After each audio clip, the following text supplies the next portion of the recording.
My feeling is really that technology needs to be in service to humanity and society, and so to the extent that we can drive that through the way that we program the stages, I think that becomes a really exciting conversation as well. Now, I also want to acknowledge that some trust was broken, and part of my role will be how do I go about rebuilding that trust. It will take time, Katherine? Well, I mean, building trust always takes time. I feel as though we've already done some of the important work in order to be able to start to rebuild that trust. I think that the success of this event, the size, the scale, the attendance, demonstrates the value and speaks for itself. And then it's also about giving people confidence that we are a partner that they can trust in the long run, that they can work with. And the reality is that this is not an organization in crisis.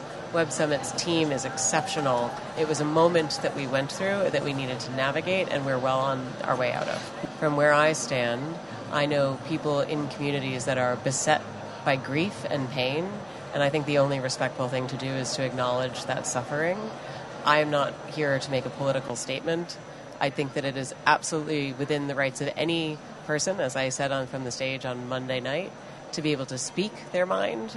We all have that right and that freedom, and that is what makes Web Summit stages the interesting places that they are. That means you will not make this kind of statements during your tenure as a CEO? I think very carefully about my words. There are elements of war and peace that are absolutely influenced by technology, and so we should be able to bring those conversations to the stage. So what is the use of autonomous lethal weaponry, for example? How do we think about the role of private providers of satellite data in conflict? How can that same data be used for humanitarian relief and efforts?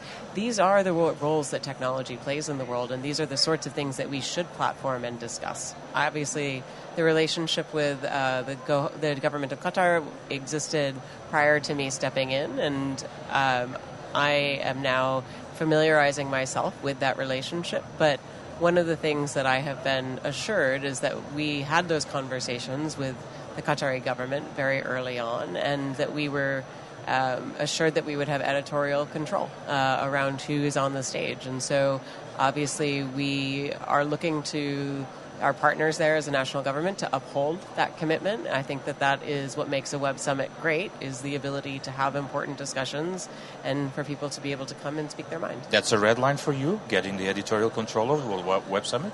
Well, I wasn't there for when those conversations were being had, but that is what I've been informed we have, yeah.